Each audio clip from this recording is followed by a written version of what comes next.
ವೇದಿಕೆ ಮೇಲಿರುವಂಥ ನಮ್ಮ ರಾಜ್ಯದ ಹಿರಿಯ ನಾಯಕರು, ಉಪಮುಖ್ಯಮಂತ್ರಿಗಳಂತ ಡಾಕ್ಟರ್ ಪರಮೇಶ್ವರ್ ಅವರೇ, ನನ್ನ ಸಹೋದ್ಯೋಗಿಗಳಂತ ಈಶ್ವರ್ ಖಂಡ್ರೆ ಅವರೇ, ಸಾಗರ್ ಖಂಡ್ರೆ ಅವರೇ, ರಹೀಂ ಖಾನ್ ಅವರೇ, ಮಾಜಿ ಸಚಿವರಾದಂಥ ರಾಜಶೇಖರ್ ಪಾಟೀಲ್ ಅವರೇ, ಚಂದ್ರಶೇಖರ್ ಪಾಟೀಲ್ ಅವರೇ, ಭೀಮರಾವ್ ಪಾಟೀಲ್ ಅವರೇ, ಅರವಿಂದ್ ಅರಳಿ ಅವರೇ, ಪುಂಡಿಕರಾಯರೇ, ಬಸನಗೌಡ ಬಾದಳ್ಳಿ ಅವರೇ, ಜಿಲ್ಲಾ ಕಾಂಗ್ರೆಸ್ನ ಅಧ್ಯಕ್ಷರಾದಂಥ ಜಾಬ್ ಶೆಟ್ಟಿ ಅವರೇ, ವಿಜಯ್ ಸಿಂಗ್ ಅವರೇ, ಎಲ್ಲ ನಮ್ಮ ಬ್ಲಾಕ್ ಕಾಂಗ್ರೆಸ್ಸಿನ ಅಧ್ಯಕ್ಷಗಳೇ, ಯೂತ್ ಕಾಂಗ್ರೆಸ್ಸಿನ ಅಧ್ಯಕ್ಷಗಳೇ, ಮಹಿಳಾ ಕಾಂಗ್ರೆಸ್ಸಿನ ಅಧ್ಯಕ್ಷಗಳೇ, ವಿದ್ಯಾರ್ಥಿ ಘಟಕದ ಅಧ್ಯಕ್ಷರೇ ಮತ್ತು ಎಲ್ಲ ಸಂಘ ಸಂಸ್ಥೆ, ಎಲ್ಲ ನಮ್ಮ ಪಕ್ಷದ ಎಲ್ಲ ಪದಾಧಿಕಾರಿಗಳೇ, ಕಾರ್ಯಕರ್ತರೇ, ಸ್ನೇಹಿತರೆ, ಇದು ನನ್ನ ಬದುಕಿನಲ್ಲಿ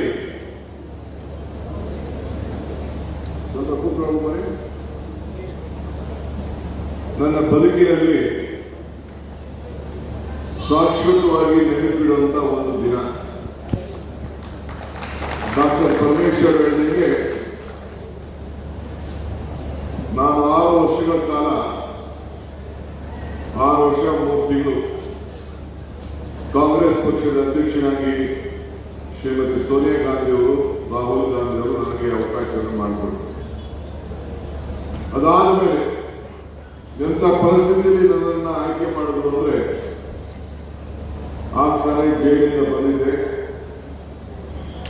ಗುಂಡ್ರಾಯರು ರಾಜೀನಾಮೆ ಕೊಟ್ಟಿದ್ರು, ಬೈ ಎಲೆಕ್ಷನ್ನಲ್ಲಿ ಸೋತಿದ್ದು, ನಮ್ಮ ಸಿದ್ದರಾಮಯ್ಯ ಸಾಹೇಬರು ಕೂಡ ಅವರು ಕೂಡ ನಾನು ಮಾಡೋ ರೆಸ್ಪಾನ್ಸಿಬಿಲಿಟಿ ಇಟ್ಕೊಂಡು ನಾನು ರಾಜೀನಾಮೆ ಕೊಡ್ತೀನಿ ಅಂತೇಳಿ ಅವರು ಕೂಡ ರಾಜೀನಾಮೆಯನ್ನು ಕೊಟ್ಟಿದ್ದರು.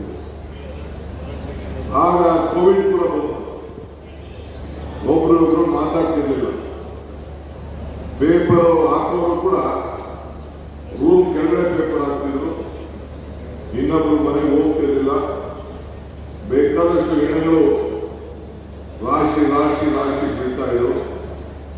ಭೀಕರವಾದಂತಹ ದೊಡ್ಡ ಸಂದರ್ಭದಲ್ಲಿ ನನ್ನ ಅಧ್ಯಕ್ಷರಾಗಿ ಮಾಡೋದು, ಅಧಿಕಾರ ತೆಗೆದುಕೊಳ್ಳಕ್ಕಾಗಿಲ್ಲ, ನಿಮ್ಮನ್ನೆಲ್ಲ ಕರೆಸಿ. ಆಗ ಒಂದು ಉಪಾಯ ಹುಡುಕಿ ನಾನು ಒಂದು ಪ್ರತಿಜ್ಞಾ ಕಾರ್ಯಕ್ರಮ ಅಂತೇಳಿ ಝೂಮ್ ಮುಖಾಂತರ ಸುಮಾರು 11,000 ಪಂಚಾಯತಿಗಳಲ್ಲಿ ಮತ್ತು ವಿವಿಧ ಕಡೆ ನೀವೆಲ್ಲ ಸೇರಿ ನಿಮ್ಮ ಊರಲ್ಲೇ ಸೇರಿ ಬರೀ ನಾನು ಭಾರತ್ ಜೋಡೋ ಭವನದಲ್ಲಿ ಮಾತ್ರ ಆ ಒಂದು ಪ್ರತಿಜ್ಞೆಯನ್ನು ತೆಗೆದುಕೊಂಡು ನಿಮ್ಮೆಲ್ಲರಿಗೂ ಕೂಡ ವೀಕ್ಷಣೆ ಮಾಡುವಂತ ಒಂದು ಅವಕಾಶವನ್ನು ಮಾಡಿಕೊಟ್ಟೆ. ಅಲ್ಲಿಂದ ಇಲ್ಲಿವರೆಗೂ ಕೂಡ ನಮ್ಮ ಪಯಣ ಒಳ್ಳೊಳ್ಳೆ ಅನೇಕ ಘಟನೆಗಳನ್ನ ಸಾಕ್ಷಿಗುಡ್ಡೆಯಾಗಿ ಇವತ್ತು ನಿಂತಿದೆ. ಎಲ್ಲ ಚುನಾವಣೆಗಳು ಕೂಡ ಎದುರಿಸಿದ್ದೇವೆ, ಸ್ಥಳೀಯ ಸಂಸ್ಥೆ ಚುನಾವಣೆಯನ್ನು ಎದುರಿಸಿದ್ದೇವೆ, ವಿಧಾನಸಭಾ ಚುನಾವಣೆಯನ್ನು ಎದುರಿಸಿದ್ದೇವೆ. ಈ ರಾಜ್ಯದಲ್ಲಿ ಡಬಲ್ ಇಂಜಿನ್ ಸರ್ಕಾರ ಈ ರಾಷ್ಟ್ರದಲ್ಲಿತ್ತು.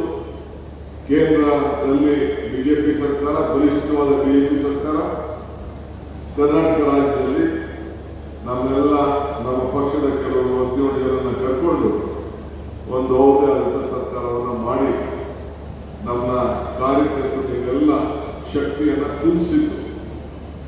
ಅಂತ ಸಂದರ್ಭದಲ್ಲಿ ಈಶ್ವರ್ ಖಂಡ್ರೆ ಅವರು ಕಾರ್ಯದರ್ಶಿಯಾಗಿ ಕೆಲಸವನ್ನು ನನ್ನ ಜೊತೆ ಮಾಡಿದ್ರು. ನಾವೆಲ್ಲ ಸೇರಿ ಒಟ್ಟಿಗೆ ದುಡಿದು ಈ ರಾಜ್ಯಕ್ಕೆ 136 ಸೀಟನ್ನು ತೆಗೆದುಕೊಂಡು ಬಂದು, ಆದರೆ ನಿಮ್ಮ ಜಿಲ್ಲೆಯಲ್ಲಿ ಕನಿಷ್ಠ 5 ಸೀಟ್ ಬರ್ತದೆ ಅಂತೇಳಿ ನಾನು ನಿರೀಕ್ಷೆ ಇದ್ದೆ. 5 ಸೀಟ್ ಬರಲಿಲ್ಲ, ಕೇವಲ 2 ಸೀಟ್ ಮಾತ್ರ ಬಂತು. ಆದರೆ ಮುಂದಕ್ಕೆ ನಾನು ನಮ್ಮ ಜಿಲ್ಲಾ ಸಚಿವರು ಕೇಳಿದೆ, ಇಲ್ಲ ತಪ್ಪಾಗಿದೆ, ಮುಂದಕ್ಕೆ ಎಲ್ಲರನ್ನೂ ಒಟ್ಟಿಗೆ ತೆಗೆದುಕೊಂಡೋಗಿ ಆ 5 ಸೀಟನ್ನು ಕೊಡಿಸುವಂತ ಕೆಲಸವನ್ನು ಮಾಡ್ತೇವೆ ಅಂತೇಳಿ ನನಗೆ ಈಗಾಗಲೇ ಮಾತನ್ನು ಕೂಡ ಕೊಟ್ಟಿದ್ದಾರೆ. ಪಕ್ಷ ಅಧಿಕಾರಕ್ಕೆ ಬಂದು ಮಾತ್ರ ನಾವೇನು ಮಾತನಾಡಿದ್ದೇವೆ ಆ ಮಾತನ್ನ ನಡೆಸಿಕೊಳ್ಳಲಿಕ್ಕೆ ಸಾಧ್ಯ. ಇವತ್ತು ಪರಮೇಶ್ವರ್ ಅವರ ಮುಖಂಡದಲ್ಲಿ ಪ್ರಣಾಳಿಕೆ ಸಮಿತಿ ಮಾಡಬೇಕು. 5 ಗ್ಯಾರಂಟಿಗಳನ್ನ ಕೊಟ್ಟು ಬಿಜೆಪಿಯವರು ನಗ್ತಾ ಇದ್ದಾರೆ. ಪ್ರಧಾನಮಂತ್ರಿಗಳು ಸಾಧ್ಯನಾ ಇದು ಅಂತೇಳಿ ಅವರು ಕೂಡ ಗೇಲಿ ಮಾಡ್ತಾರೆ. ಆದರೆ ನಾವು ಇದು ಸಾಧ್ಯನೇ ಇಲ್ಲ ಅನ್ನೋದನ್ನ ನಾವು ಪ್ರತಿದಿನ ನಮ್ಮ ಅಧಿಕಾರ ತೆಗೆದುಕೊಂಡಂತ ಮೊದಲನೇ ದಿನವೇ 5 ಗ್ಯಾರಂಟಿಗಳನ್ನು ಅನುಷ್ಠಾನ ತರುವಂತ ತೀರ್ಮಾನವನ್ನು ಮಾಡಿ ಇವತ್ತು ಅನುಷ್ಠಾನಕ್ಕೆ ತಂದಿದ್ದೇವೆ. 53ರಿಂದ 54 ಸಾವಿರ ಕೋಟಿ ರೂಪಾಯಿ ಹಣ ಖರ್ಚಾಗ್ತಾ ಇದೆ. ನಮ್ಮ ಗ್ಯಾರಂಟಿಗಳನ್ನು ನೋಡಿ ಕೇಂದ್ರ ಸರ್ಕಾರ, ಬೇರೆ ಬೇರೆ ಬಿಜೆಪಿ ರಾಜ್ಯಗಳಂತ ಆಡಳಿತದಂತ ಪಕ್ಷಗಳು ಅವರೆಲ್ಲ ಸೇರಿ ನಮ್ಮ ಮಾದರಿ ಗ್ಯಾರಂಟಿಗಳನ್ನ ಅದಕ್ಕೆ ಬೇರೆ ಬೇರೆ ಹೆಸರನ್ನ ಕೊಟ್ಟು ಇವತ್ತು ಇಡೀ ರಾಷ್ಟ್ರದಲ್ಲಿ ಕಾಂಗ್ರೆಸ್ ಸರ್ಕಾರ ಕರ್ನಾಟಕ ರಾಜ್ಯದಲ್ಲಿ ಏನು ಪಕ್ಷ ಅನುಷ್ಠಾನಕ್ಕೆ ತಂದು ಇಡೀ ದೇಶಕ್ಕೆ ನಮ್ಮ ಗ್ಯಾರಂಟಿ ಮಾದರಿಯಾಗಿದೆ. ಅನೇಕ ವಿಶ್ವಸಂಸ್ಥೆಗಳು ಇವತ್ತು ಅದನ್ನೆಲ್ಲ ಮೆಚ್ಚಾ ಇದ್ದಾರೆ.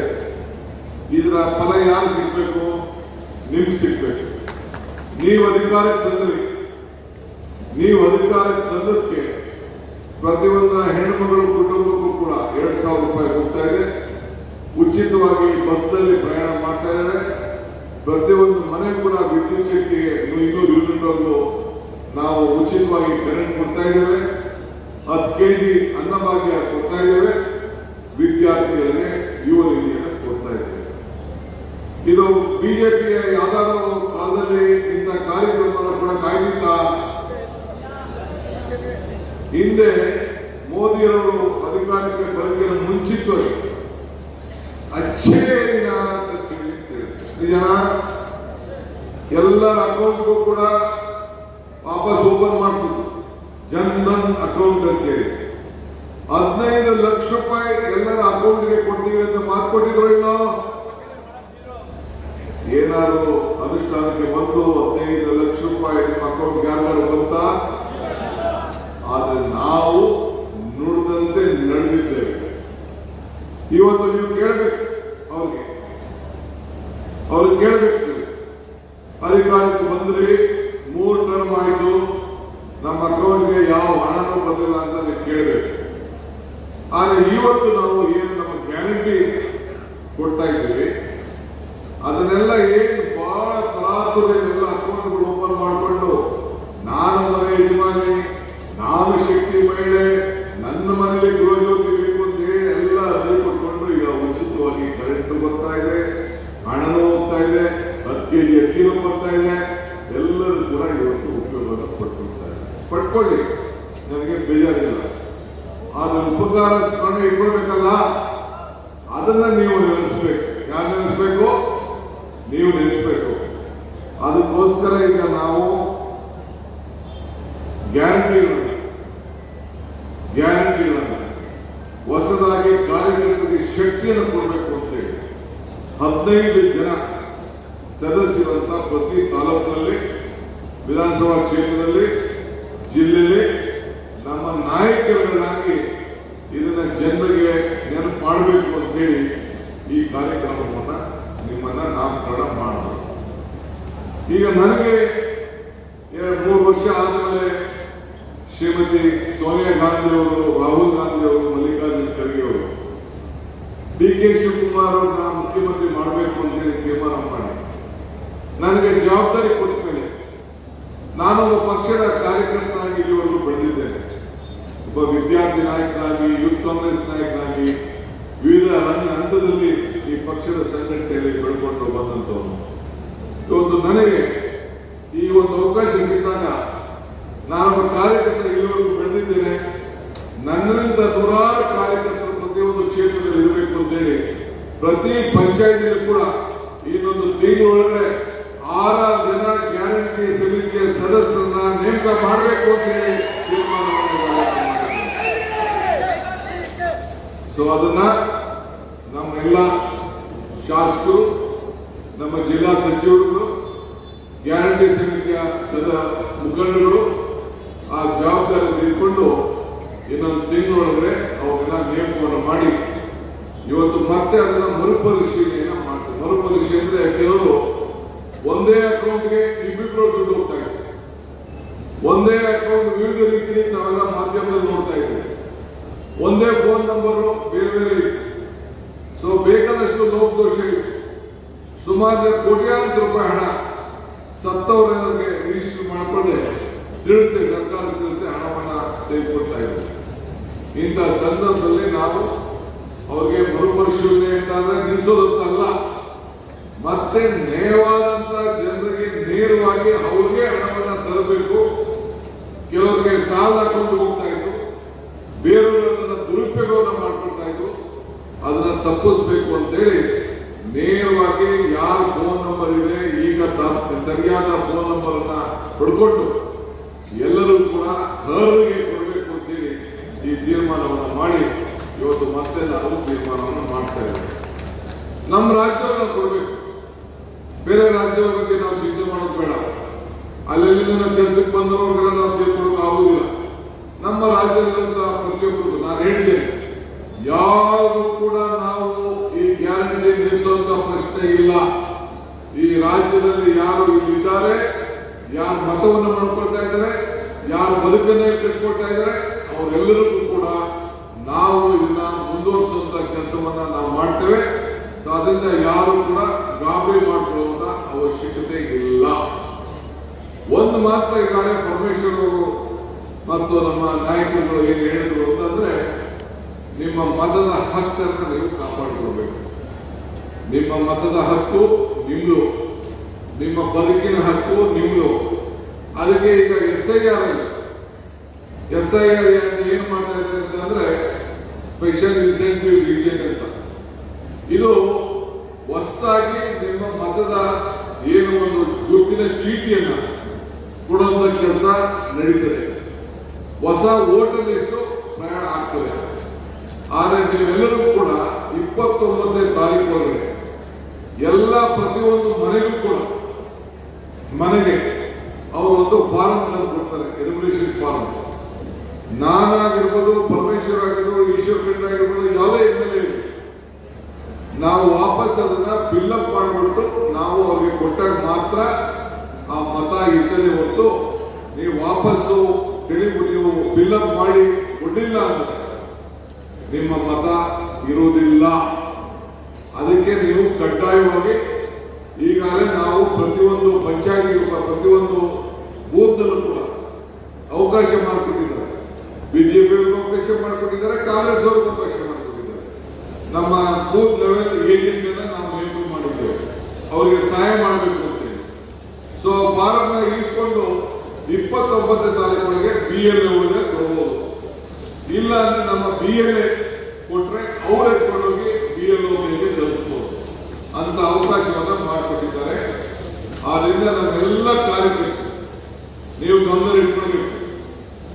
ನಿಮ್ಗೆ ಮತದಾರರ ಸಂಪರ್ಕ ಬೆಳೆದಿದೆ, ಅವ್ರ ಹತ್ರ ಹೋಗ್ತೀರಿ, ಅವ್ರಿಗೆ ಸಹಾಯ ಮಾಡ್ತೀರಿ, ಅವರ ಗ್ಯಾರಂಟಿಗಳನ್ನು ಉಳಿಸ್ಕೊಳ್ಳಿಕ್ಕೆ ನೀವು ಸಹಾಯ ಮಾಡ್ತಾ ಇದ್ದೀರಿ, ಬದುಕನ್ನು ಕಟ್ಕೊಳ್ಳಿಕ್ಕೆ ನೀವು ಸಹಾಯ ಮಾಡ್ತಾ ಇದ್ದೀರಿ.